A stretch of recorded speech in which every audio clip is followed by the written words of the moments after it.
Man, we got to talk about these modern games, these checklists. What are we doing?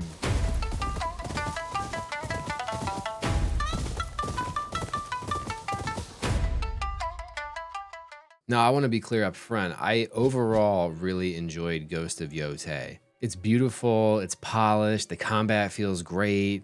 The world has this distinct hand painted flavor. So every single one of these fields of flowers looks like it's meant to be in a game trailer. But after a while, something changed as you keep drilling into this game and you get more and more and more of these damn collectibles. I stopped seeing mountains and fields and rivers, and all I can focus on is altars of reflection, bamboo strikes, hot springs, Inari shrines, mountain reliquaries, pillars of the fallen, sumi-e paintings, wolf dens, Yotei 6 camps, Zenni Hajiki locations, Ainu items, Lord Saito missives, and outfits.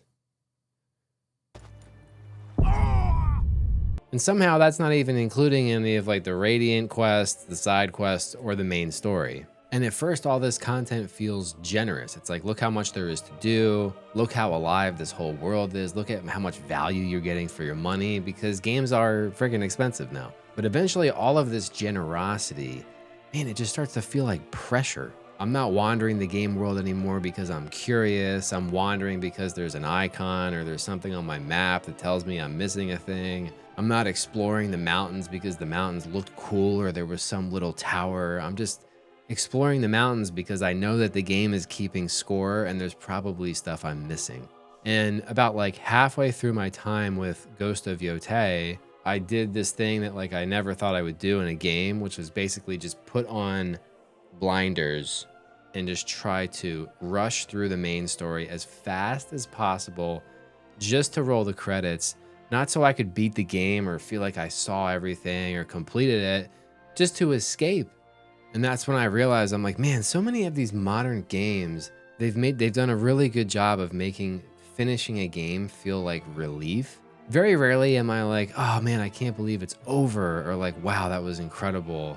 Every now and then, sure, but man, by the time I'm done with these games, like I just feel a sense of relief where it's like, whew, okay, that game that everybody was talking about, how amazing it was, I don't want to miss out on. So I'm like, I just gotta finish it, right? To say in my head, I beat it. And the weird thing is, like, I don't think that the problem is inherently that like games are big. Like you can have an open world game and have it feel incredible. Like most recent example, and I understand I'm picking like a heavyweight here, but like an Elden Ring is a massive open world game that never loses that like magic of exploration or of whimsy. You know, Breath of the Wild, Witcher 3, which is older, but The Witcher 3 still has it, right? That sense of wonder where it's like the whole joy of these games is almost like looking out on the horizon and kind of picking something and being like, all right, today I'm just going to go do that, go see what that tower is.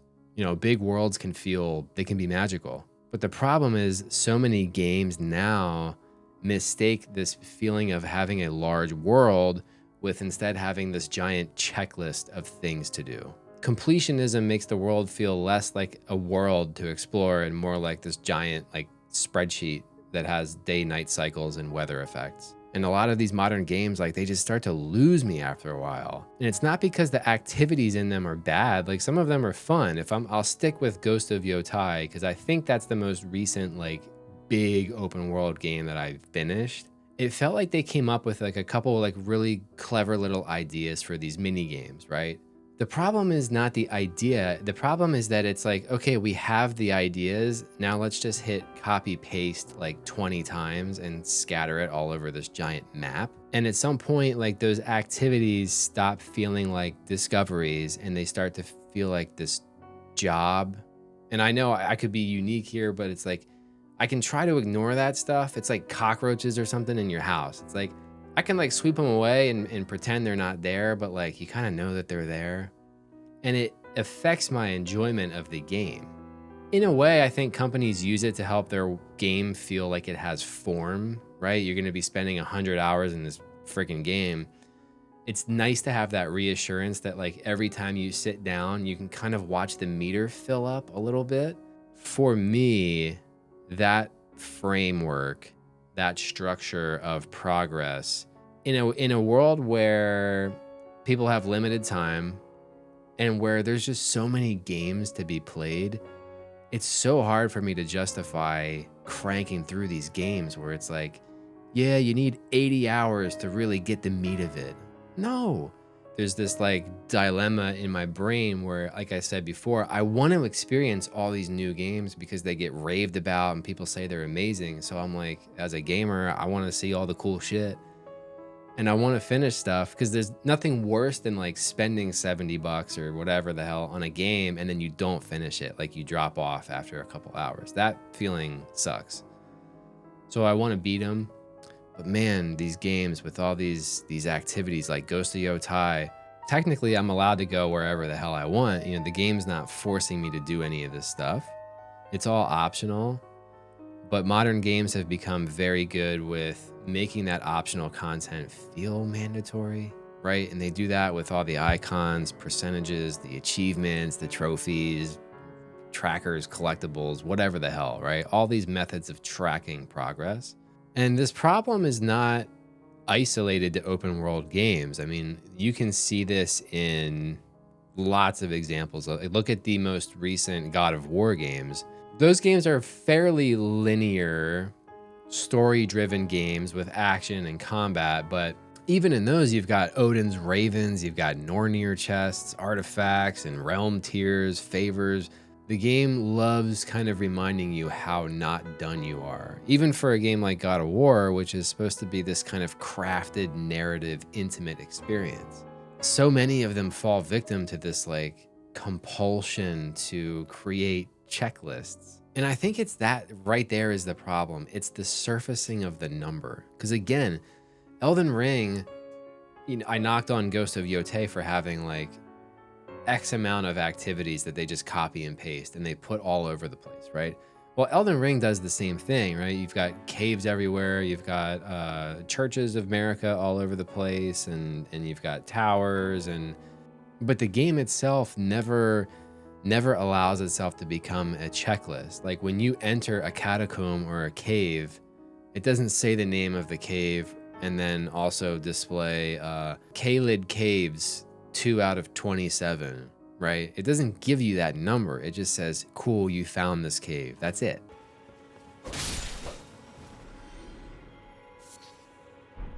You can miss stuff, but the game never makes that feel like homework. And that's a very important dynamic in the relationship between a game and a player. The problem is not big games or AAA games, really. The problem is just checklist games. A checklist game kind of teaches you the shape of its world really early, and then it asks you to kind of repeat this over and over and over again. Repeat these tasks, clear the fog of war on this part of the map. Because as soon as you reveal those systems early and you ask a player to repeat them throughout the entire game, that mystery is dead, right? By the time you get halfway through Ghost of Yotai, there's not much mystery. Even when you unlock new portions of the map, there's that sense of wonder is already vastly diminished, where you're just like, I kind of know what I'm gonna see if I go like check out all these nooks and crannies, so I just don't want to do it because I just want to be done with the game. And that's where a game like The Witcher 3 gets really interesting. Now, this game is also over a decade old, and I'll say up front, I think The Witcher 3 is a phenomenal, one of the best open world games ever created. But I recently played through the whole thing, all the DLCs, I think last year.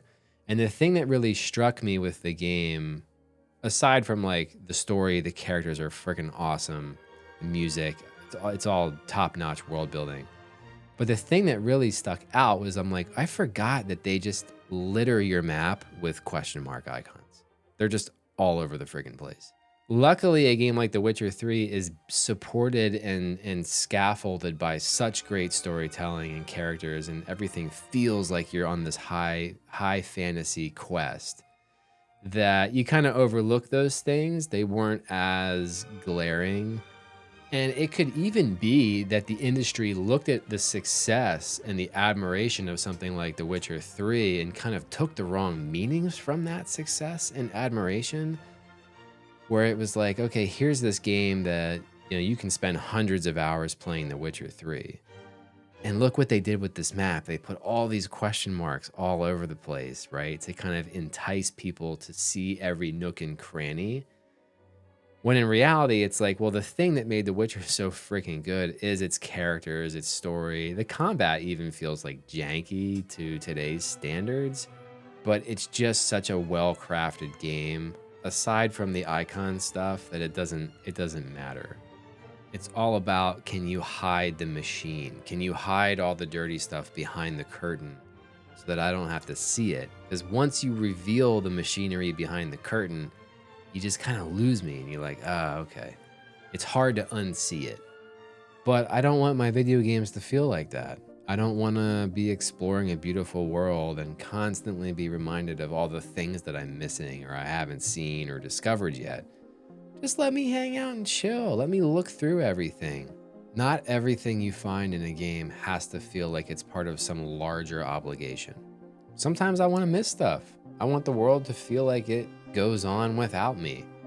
If you're making a game, you should be able to trust the players, trust your game. Not everything has to be tracked or counted or measured, because a good open world game should not make you feel like you want to complete it and be done with it. It should make you feel like you want to explore it, you want to exist in it. And maybe that's what I'm just really tired of. It's not size, it's not optional content, not collectibles, it's not even repetition. I'm just tired of games mistaking fullness for meaning. Because at the end of the day, when we sit down to enjoy one of our favorite hobbies, we're doing it for a little bit of escape, a bit of wonder, a bit of feeling like we're not at work. And I don't want to get to the end of a video game that I really enjoy and realize that I didn't beat it, I just escaped it.